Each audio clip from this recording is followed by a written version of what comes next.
सभी पत्रकार बंधुओं को नमस्कार। आज आप सब लोगों ने देखा कि किस तरीके से जो पीठासीन अधिकारी बनाई गई भारतीय जनता पार्टी के द्वारा और एलजी के द्वारा, उन्होंने नियम, कानून, संविधान, डीएमसी एक्ट सबको गला घोट के आज फिर से एक बार मेयर की वोटिंग नहीं होने दी। जो एजेंडा गया था सबके पास, उसमें साफ तौर पे लिखा था कि पीठासीन अधिकारी को सिर्फ और सिर्फ मेयर के चुनाव कराने। उसके बाद बाकी चुनाव स्टैंडिंग कमेटी के डिप्टी मेयर के वो मेयर कराएगी। यह साफ तौर पे एजेंडा में लिखा था, यानी कि जो पार्षदों तक गया था, जो हम लोगों के पास कागज आया था। और यह एजेंडा किसके स्वीकृति से तय हुआ था? दिल्ली के एलजी की स्वीकृति से तय हुआ था।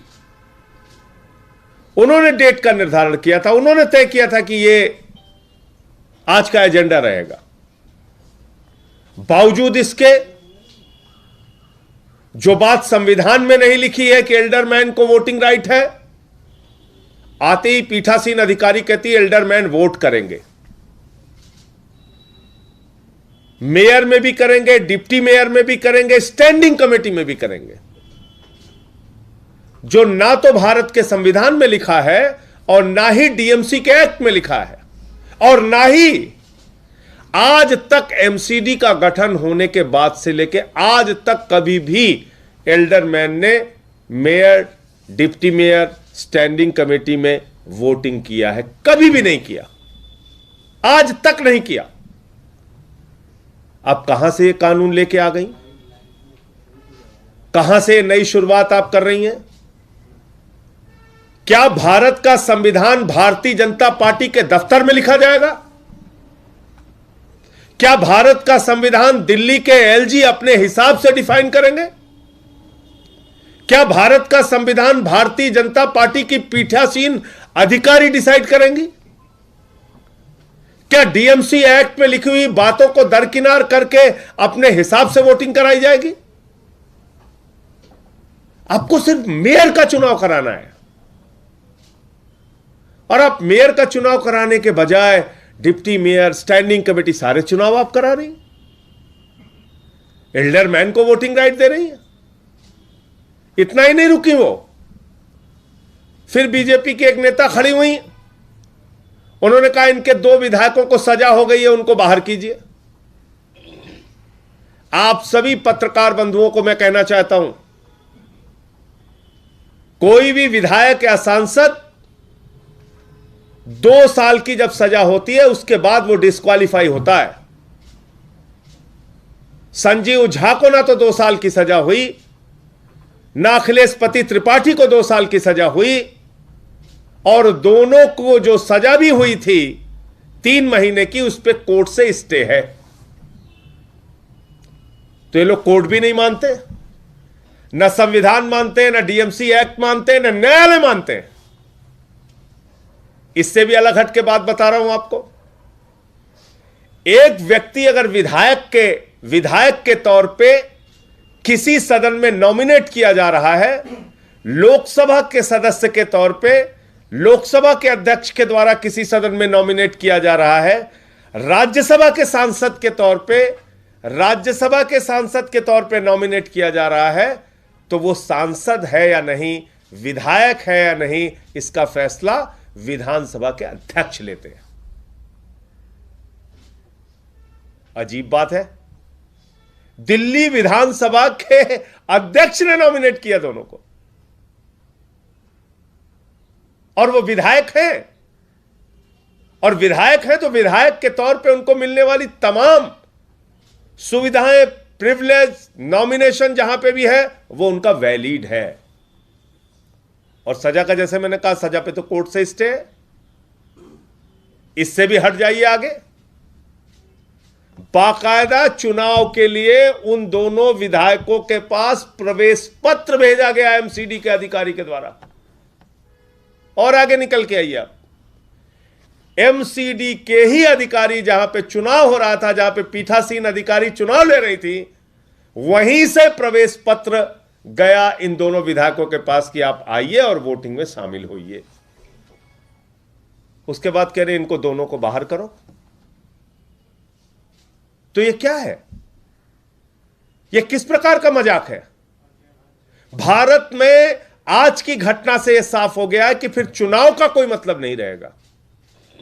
2 करोड़ की आबादी वाले दिल्ली के लोगों ने अपनी एमसीडी में आम आदमी पार्टी को प्रचंड बहुमत से जिताया, एक जनादेश दिया। 15 साल की भारतीय जनता पार्टी की एमसीडी में जो उनका कुशासन था उसको उखाड़कर फेंका, और उसके बाद आप मेयर नहीं बनने दे रहे हैं।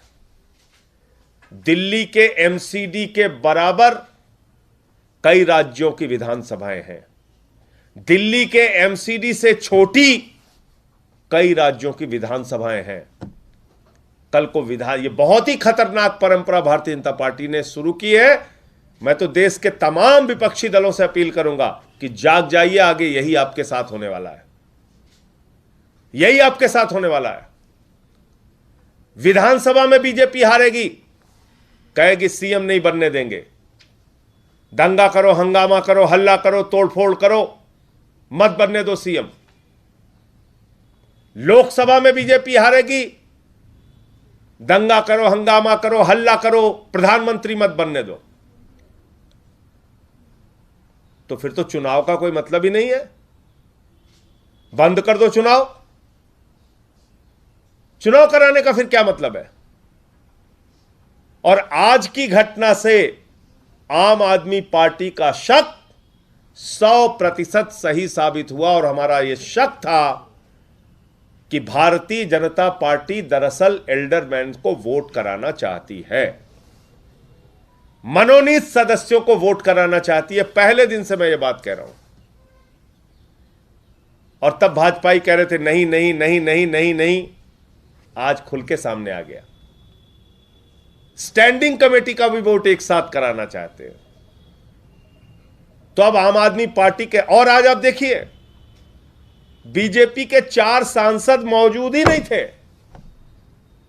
यानी उन सांसदों को पहले से ही पता था कि वोटिंग होनी नहीं है, हंगामा होना है, हाउस तो चलेगा नहीं, तो सदन में ही ना जाओ। चारों सांसद बीजेपी के आज वोटिंग में हिस्सा लेने के लिए नहीं पहुंचे। तो इसलिए इस पूरे घटनाक्रम में आम आदमी पार्टी ने सहनशीलता का, संविधान में भरोसे का, डीएमसी एक्ट में भरोसे का आचरण प्रस्तुत किया। हमारे सारे सांसद, विधायक और पार्षद खामोशी के साथ भारतीय जनता पार्टी की तमाम बदतमीजियों को बर्दाश्त करते रहे, चुपचाप रहे। उन्होंने अपनी तरफ से कोई भी हो हल्ला नहीं किया। और अब ये सारे तथ्य माननीय सर्वोच्च न्यायालय के सामने रखे जाएंगे, और माननीय सर्वोच्च न्यायालय से हस्तक्षेप की अपील करेंगे हम लोग कि आप वोटर लिस्ट दिलवाइए। एल्डरमैन जिनको वोटिंग राइट नहीं है डीएमसी एक्ट और संविधान में, उनके वोटिंग राइट को रोकिए, और अपनी निगरानी में mayor, deputy mayor, standing committee का चुनाव कराइए। मेयर का चुनाव कराइए और डिप्टी मेयर और स्टैंडिंग कमेटी का चुनाव जो मेयर के अधिकार क्षेत्र का है उसको उसी हिसाब से करवाइए। ये पूरी बात मुझे कहनी थी। पंकज गुप्ता जी अपने साथ, कोई आपके सवाल है? सुप्रीम कोर्ट जाने की बात कर रहे हैं, तो कब तक फाइल करेंगे? उसके बारे में पार्टी फैसला लेगी जल्दी। दीदी, क्या लगता है कि इस पूरे मामले में एलजी का क्या रोल हो सकता है, क्योंकि बार-बार बैठक जो है वो स्थगित हो रही है, तो आपको लगता है कि एलजी का इसमें कुछ रोल होगा? भाई एलजी का ही सबसे बड़ा रोल है। आप देखिए ना, एक ऐसी महिला को पीठासीन अधिकारी उन्होंने बना दिया भारतीय जनता पार्टी की। पहली बात तो परंपराओं के विपरीत बनाया। सीनियर मेंबर हमारे पास थे, उनको नहीं बनाया पीठासीन अधिकारी।